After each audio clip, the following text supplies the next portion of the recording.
Welcome to the InterMarket Analysis video update. This is a weekly video where we look at a couple of different things. We look at the historical valuation of the S&P 500 and compare it with price right now. And we also look forward with the projections for what the earnings should be going into the future and comparing that with the current price of the S&P. We also do a pretty extensive study of growth versus value. Typically, when you want to buy low and sell high, you want to get into growth. When the market sees value really outperforming growth, sometimes that can mean that things are turning more defensive. Now, we are seeing value doing better lately, but that can also be attributed to the economy seems to be doing well. The Fed is coming in and cutting interest rates. The S&P and Dow are setting all-time highs. And so folks are starting to go outside of just the Magnificent Seven stocks and look at some other stocks. And some of those stocks may include value stocks. Then we also look at other markets. We go into the commodities market. We look at interest rates. We look at all different kinds of things because no market exists in a vacuum. Things come together.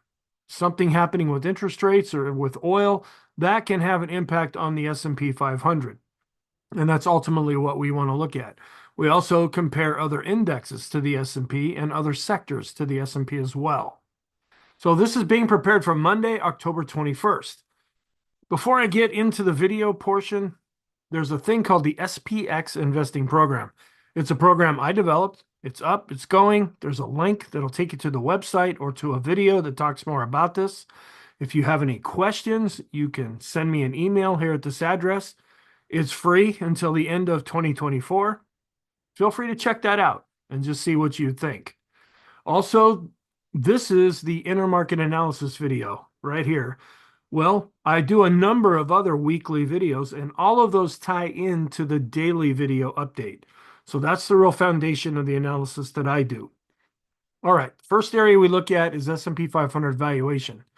First, we look at historical earnings called the trailing 12 months and compare it to the current price of the S&P. And we have a thing called the PE ratio, the price to earnings ratio. When this number is very high, that means that the market is considered to be overvalued or even expensive at that point. When we get to 20 or above with a PE ratio value, that's when it's overvalued at that point. We also use a PE ratio of 15. The market is considered fairly valued at that point. And a PE ratio of 10 or below, that's the green dashed line, the market is considered to be inexpensive or cheap. Well, you can see here, going all the way back to 1980, we spend a considerable amount of time, years in fact, above the red dashed line. So just because the market is overvalued doesn't mean, oh my gosh, hold on, we're going to go down. Okay, yeah, that may happen at some point, but not necessarily because of what's happening right here. We just look at this mainly for informational purposes. And then I break it out a little bit further down below where we compare the red dashed line with the current price of the S&P. And you can see we're really getting far away from that red dashed line. This also takes those same PE ratio levels and goes back to 1980. And I have some different events that have happened along the way and what the valuations were at that time. Robert Shiller did a variation of this. He came up with his own version of the PE ratio. You may hear it referred to as CAPE, C-A-P-E, or PE 10, because he looks at earnings over a longer period of time, like 10 years, to try to get things smoothed out, to try to remove any outliers. Well, using his calculation method, after Friday's close, we're coming in at 37.35. And you can see that's a pretty high level. Not as high as we were back during the dot-com boom and then ultimate bust, but we're getting up there pretty good. This goes all the way back into the 1800s. To get a little bit more perspective, the median and the mean is a little bit over 17 for the mean and right at 16 for the median. So we're pretty much double what the average or median price has been over a period of time. So looking at this historically, we're also considered to be expensive, but we've been that way for years now. So again, we just use this as information. We don't use this necessarily to make decisions. Then the market looks forward though. And this chart is put out by Edward Yardeni, and this looks at the forward PE ratio. The purple line here are the mega cap 8, and these are the big high flying stocks that up until about the middle of July were doing really well. They're still doing really well, but not as good. They're starting to lag a bit behind. But when you look at their forward looking PE ratio, it's coming in at 28.9. We still use that 10, 15, 20 scale. So these are considered to be expensive. Then we look at the red line. This is the forward-looking PE ratio for the S&P 500, and we're coming in at 21.6. So we're above that 20 level, even looking forward. And then we look at the blue line and the green line. These are the mid caps and the small caps, with the mid caps coming in a little bit over 16. They just set a new all-time high. And the small caps, which hasn't really broken out of the range that they've been doing better lately. They're coming in at 15.5. Then we look at growth versus value. The first thing I look at is just a growth chart all by itself. And you can see the blue line's above the red line. We're going up. Price is above both. The lines are going up. So yeah, this is in an uptrend. Then we look at value, which is also in an uptrend. So just going, oh, how do we tell the difference? This is where we use ratios to compare one index or one ETF with another ETF or index. This is where we get some more insight. We do a growth to value ratio here. And we can see on the top part of this chart where growth is outperforming value. Then I do an inverse of that same chart because we get slightly different calculations with moving average crossovers and so forth. This also confirms that value is underperforming growth. When we look at some other indexes longer term, we see where growth is outperforming value. That's what happens when this ratio goes up. This is an inverse. We're showing this going down. That means value is underperforming growth on this ratio chart. We look at some ETFs. Growth is outperforming value. Here's some other ETFs. Value is underperforming growth. Then we look at some indexes shorter term, also showing that growth is outperforming value. So we get some confirmation looking at different things in different ways, different time frames as well. We look at an ETF, a growth ETF versus a value ETF. This isn't doing as good. We came down to the 250-day moving average again. We're bouncing back up a little bit, but we would like to see this stronger than it has been lately. So this is causing us a little bit of concern. If this goes up, that means growth is outperforming value. If this drops below the rainbow, that means value is outperforming growth and might mean that the market is turning more defensive or getting ready to go down. But we've been seeing that now for a number of months, pretty much through the summer into the fall now, and it really hasn't had much of an impact on the price of the S&P 500.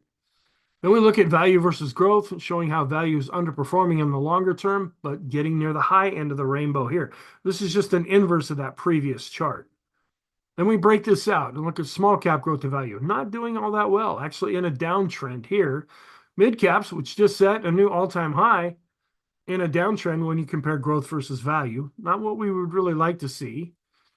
And the S&P growth to value ratio is looking better. It tried to break out there for a while, but has fallen back. So of the mid caps, small caps, and the S&P, this one is still probably looking the best, and it's actually in an uptrend. We keep an eye on inflation. Up on top is a monthly chart of the CRB index, which is a commodity index, pretty much going sideways right now. And then we look at a ratio between inflationary areas of the CRB index and deflationary areas of the CRB index. And this is, even though it's coming back up a little bit, we're still below a declining moving average, meaning that inflation on a monthly long-term basis is not really posing a problem according to this chart. We look at a daily chart of the CRB index, which had gone into a downtrend here. We saw a death cross. But then it really went up. Now they're starting to come back, and they're currently right about at their 50-day moving average, but still in a downtrend overall here on the daily chart. Baltic Dry Index, not really giving us a lot of insight right now. As a general rule, when this is going up, it's costing more to ship products, specifically in the Baltics. Well, this has been chopping more or less sideways, goes up a little, down a little, so we're not really getting any insight there. Then just to keep an eye on some other markets, we see aluminum, which is starting to go up now. It's just beginning with a new uptrend here. We look at corn, which is still in a downtrend, even though it has been bouncing back lately, but overall, it's still in that downtrend. Wheat, it's kind of really chopping around lately, but also more or less in a downtrend. Keep an eye on fertilizer. Has been going up a little bit lately, but not really spiking up. But we want to keep an eye on this. Oil, this is what we're watching mainly for geopolitical reasons, and oil's actually been going down, and we dropped below 70. We look at a ratio between gold and oil. Gold has been going up, oil's been going down. When this goes up, that means gold is outperforming oil. And we do a correlation between oil, the red dashed line, and the 10-year yield. You can see they often have a really strong correlated relationship. Well, not right now. They're actually getting more neutral, where the 10-year yield has been coming down. Oil, yeah, it's been coming down, but not quite as much here lately. So we're just seeing this not really telling us all that much right now. And then gas, this is in a downtrend right now. And as I've been saying, we're in an election year. So this is what people really feel the most, that and food. And heating oil is also in a downtrend right now. Natural gas also chopping around, but still in a downtrend. Diesel has been going back up a little bit, but not really breaking out to the upside. Here, this is the spot price. So this is the cash price right now instead of the futures price, which is what they think it will be down the road. Copper is in an overall uptrend, even though it's been pulling back, and this tends to bode well for the economy. We look at a copper to gold ratio where this is going down. That means copper's underperforming gold right now, as gold has been setting all-time highs. Look at a longer term look at this chart where we've been going down overall with the copper to gold ratio. To give it a little bit more context, we can see the drop in the 10-year and 2-year yields right here, even though lately they've been going back up. Gold, as I just said, setting an all-time high. Now, this is the ETF, not the futures contract. So there is a difference in price. Silver also breaking out. That was up 6% on Friday. Really looking solid right now. We look at the closing price for gold on top, the closing price for silver in the middle area, and just see here that there's a pretty strong correlation. So if gold's going up, silver's going up. If gold's going down, silver's going down. That's typically how it's working right now. Then we look at a gold to silver ratio on top. When this is going up, gold's outperforming. When this is going down, silver is outperforming. And then we can compare that to the US dollar index, but not really getting anything. We're pretty much neutral right now. So we're not seeing any real insight from this chart. We keep an eye on the dollar. Even though it's in a downtrend here on the daily chart, it's really been bouncing up. We came down to 100 and now we're into the mid 103s. Now we did come up to the 200-day moving average. And so far we have not been able to get above that. Is that going to provide some overhead resistance? We'll be watching that. Now the reason we watch the dollar is stocks like a weaker dollar. If the dollar starts getting too strong, that makes the conversion rates less advantageous for U.S. companies and the import-export relationships less advantageous. So they like it when the dollar goes down. That makes things on their books actually look better because most companies in the S&P are international companies. We look at the dollar here where it's breaking out after it had been really in a downtrend, but looking pretty solid recently. Then we look at the euro, which is going down compared to the dollar as the dollar index has been going up. And we also plot the Japanese yen on here as well. And then I break these out, where even though the euro's really been coming down against the dollar, the euro is still in an uptrend against the dollar. And the Japanese yen, kind of the same thing here. It's been pulling back against the dollar, but still in an uptrend. And the British pound, pulling back, but still in an uptrend compared to the dollar. And we look at some different indexes. I go through this in the daily video. This is the S&P 500, which is a weighted index. The bigger the company, the more impact it has on the value of the S&P. The red line is an equal weight. So all of the stocks, all 503 stocks, are treated the same. And we're not really seeing any disconnect right now. We look at that same thing on a ratio basis where we look at the equal weight. When this is going down, that means the equal weight is underperforming the S&P. Well, lately we've just been chopping around. Now, this is actually more positive for the broader market because when this is really going down, everybody's like, well, it's just a few stocks that are really driving the indexes higher. When this is going more or less sideways like it is now, that means the rest of the stocks are actually doing better and holding up. Then we look at stocks to commodities, showing how stocks are outperforming commodities. Here's an inverse, how commodities continue to underperform stocks. We look at the NASDAQ 100 to the S&P 500. And ever since about the middle of July, when We hit a high here with the NASDAQ 100. This has really been starting to underperform and actually in a death cross here with this ratio. They're both doing well, but the NASDAQ and NASDAQ 100, they still have a ways to go to get back to their all-time highs, where the S&P set an all-time high on Friday. When we look at the S&P 100, which is doing a little bit better when compared to the rest of the S&P, the S&P 100 are the biggest stocks that make up the S&P 500. The NASDAQ compared to the S&P also underperforming, even though the NASDAQ's doing quite well, but not quite as good right now as the S&P 500. The NASDAQ and NASDAQ 100 are tech, where the S&P 500 is more, it's spread across. There's value, there's growth, there's older companies, there's newer companies. And right now, the S&P is actually doing better. The NASDAQ 100 is also underperforming the NASDAQ itself. And then we look at mega caps and compare it with the equal weight ratio, still having a tendency to outperform overall, even though they're not as strong as they were over the summer months. We look at a ratio between small caps and the S&P. Even though the small caps might be doing better, they're still in a solid downtrend when compared to the S&P 500. And small caps are also continuing to underperform the tech sector, even though they're chopping around lately. Tech has been weak since about the middle of summer, the middle of July or so. And small caps have been coming up a little bit, which has been kind of saving this ratio from continuing to go down with any enthusiasm.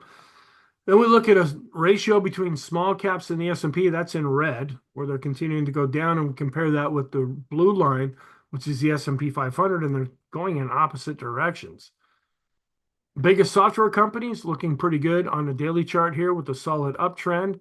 Mega caps still looking good, even though they have a ways to go to get back to their all-time high. They're still looking really solid on a trending basis. The robotics and AI ETF looking good when you look at it by itself, coming out of the top end of the rainbow. But even though tech has been lagging, the robotics and AI ETF is even underperforming that. They're actually down below the rainbow. The Dow Jones Composite, which takes the Dow, the transports, and the utilities and puts them together into one average, setting all-time highs, looking pretty solid. The Wilshire 5000, also setting an all-time high on Friday, a broad market measure. U.S. stock ETF made up of 2,651 stocks, setting an all-time high on Friday. And then we look at some other stocks here. First, we look at the advanced decline line studies, looking solid across the board. When we look at the NYSE common stock, S&P mid caps, and small caps, even though the small caps did decline a bit on Friday. The low volatility ETF, when you look at it all by itself, really looking solid, setting all-time highs here. But when we compare it to the S&P, it is back to underperforming. Even though we've seen a recent golden cross with this ratio, once that cross was generated, now we've been falling back down. Transports, pretty much going sideways, even though they've been seeing a little bit of strength here lately. And we do a ratio between the Dow and the transports. When this is going up, that means the Dow is outperforming, and that's really been what's happening. You've got the Dow setting all-time highs on Friday, and the transports still have a long ways to go. Then we do a ratio between the transports and the S&P 500, showing how the transports are still underperforming the S&P. We look at the correlation between the S&P and the transports, and it's pretty strong right now. We're up in this red area. So if the S&P is going up, typically the transports are going up, and vice versa. We look at just old traditional Dow theory. We have the Dow setting a new all-time high. The transports are not there yet, even though the high is not on this chart. That's a Dow theory non-confirmation. And the perma bears love this. And it's why they're screaming that the stock market's going to just tank 40, 50, 80% or whatever. But we've been seeing this pretty much for all of 2024 as both the Dow and S&P continue to go up. Utilities have been strong lately. We're watching that because usually when utilities are going up, that's more defensive and the market's getting ready to go down. But you could possibly consider utilities to be a growth area because of the rise of AI, because of electric vehicles, because of all this cryptocurrency mining. There's a tremendous need for electricity right now. And so a lot of these companies that make up this index have been doing quite well lately. And then instead of using traditional Dow theory, we look at another form of Dow theory. We use the S&P 500, which set an all-time high on Friday. Instead of using the transports, we use the NASDAQ, which still has a ways to go to get back to its all-time high. We break that down further by looking at the equal weight version of the S&P 500, setting an all-time high, and not too far behind here. We did surpass this previous high with the QQQ equal weight, which is the NASDAQ 100, but we haven't quite broken out yet to set a new high yet, at least at this time. The FANG index looking solid here, but not setting an all-time high yet. We've been watching this longer-term trend line. We're still above that, but we're still below this shorter-term trend line and haven't been able to break above or either below either of these trend lines for any significant amount of time. ARC is in a downtrend. And on the weekly chart, it's also in a downtrend, just not doing very well these days. All world, this means they take out US stocks and look at world stocks. When you look at them all by themselves, looking pretty solid right now. But when you compare it to the S&P, we do a ratio. The S&P is outperforming world stocks. Then we look at a monthly chart of a ratio between the S&P 500 and another set of world stocks based in Europe, Australia, Asia, and the Far East, showing how US stocks on a longer term basis are outperforming. And the momentum oscillator that we use down below is also going up. We look at bonds. We've been really coming down with the bond ETF. We bounced back up a little bit, but we're really keeping an eye on interest rates right now. The total bond ETF is still in an uptrend, even though it has been pulling back. World bonds also in an uptrend, but pulling back recently based on price. And we look at a monthly chart of stocks to bonds. This shows how stocks are outperforming longer term. And this is a daily chart showing how bonds are underperforming stocks. High yield bonds, this is junk bonds. Not quite at an all-time high yet, but still looking really solid. Corporate bonds also pulling back lately, but still in a longer-term uptrend. And we look at a ratio between riskier bonds like junk bonds and more conservative bonds like government bonds.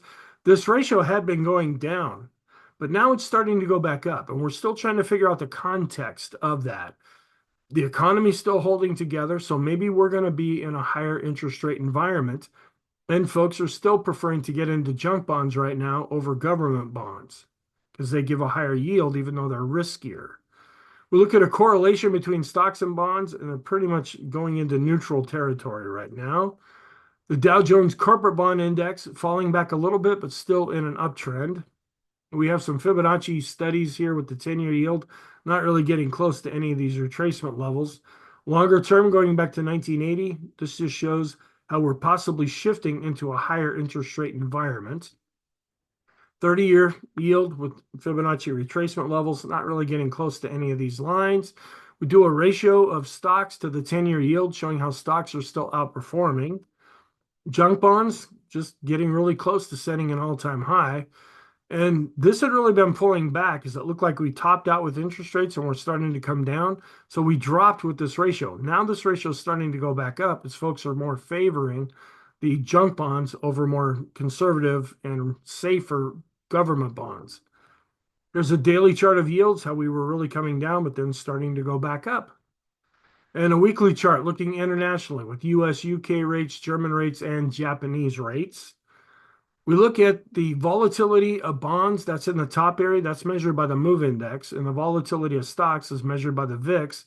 And then we look at the correlation between the two is pretty much neutral right now. So this doesn't measure price, this measures volatility between stocks and bonds, but we're not really getting any insight from that. We look at the S&P 500, compare it with short-term bonds, setting an all-time high with this ratio, or at least close to it. The S&P 1500 looking really solid when we also look at shorter term bonds. Then we look at another broad market measure with 3 to 7 year bonds looking really solid right now. The tech sector, the 3 to 7 year bonds looking positive, but not quite breaking out above previous highs. And this is a ratio of bonds to stocks. When this is going down as it is right now, that means bonds are underperforming stocks. And then here's another look at the MOVE index, which I just showed a minute ago. And then we have a monthly chart of the price of the long-term bond ETF, which had been in a downtrend for years. Now it's starting to go back up in an uptrend, but we came back down to the moving average right now. But when we compare the long-term bond ETF with commodities, we're continuing to go up. Then I look at different sectors. First, we look at the sector all by itself, and I just do this based on the alphabetical nature of their symbol. So we have B, which is first in the list. When you look at materials, looking pretty solid by themselves, but underperforming when we compare it to the S&P 500. Communication, looking solid all by itself, kind of chopping sideways when we compare it to the S&P. Energy, which is looking okay, it hasn't really broken out, but it's above its 50-day moving average and just avoided going into a death cross here. But when we compare it to the S&P 500, really underperforming right now. The financials, one of the stronger areas of the market, they are outperforming and looking pretty good when compared to the S&P. And here is the financial sector by itself, just coming off of setting an all-time high. Industrials looking pretty solid now because the economy seems to be looking better and also starting to outperform when we do a ratio. We're seeing a recent golden cross here as industrials are starting to outperform the S&P. The tech sector, which is yet to go back to its all-time high here, but still looking solid. But when we compare it to the S&P, we've seen a recent death cross, at best chopping sideways, actually considered to be in a downtrend. The staples sector, which is typically more defensive, came back down to its 50-day moving average and has been kind of pretty much riding that back up. And we're seeing a recent golden cross here with the staples S&P ratio, but right after that golden cross was triggered, we started to drop. So some recent weakness in staples. Real estate, which likes the idea of interest rates going down, fell down to their 50-day moving average, showing some improvement here, and kind of going sideways after generating a golden cross when we compare it to the S&P. Utilities, again, just really looking solid right now, and also looking solid when we compare it to the S&P 500. Then we do an S&P to utilities ratio. We want this ratio to go up, meaning the S&P is outperforming utilities.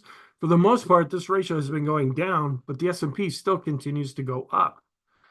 Healthcare, which is falling underneath its 50-day moving average. This is a more defensive area because you need healthcare no matter what's going on in the economy. And it's underperforming the S&P 500. After it had been showing signs of improving, lately it's been falling back down. Discretionary, looking pretty good all by itself, but when we compare it to the S&P, it's still continuing to underperform. Semiconductors had some weakness this past week, coming back down close to its 50-day moving average, still in an uptrend here, still hanging together for the time being. It would really help the market overall if the semiconductors were to go back up. If they really start to show some weakness, that could bleed through into the overall market. Then we look at a ratio between energy and tech, showing how energy is underperforming tech. We look at growth stocks versus bonds, showing how growth stocks continue to outperform, even though it was getting a little dicey there for a while. And the tech sector versus the 10-year yield, how the tech sector is outperforming. Here's an inverse showing how the 10-year yield is underperforming on a ratio basis.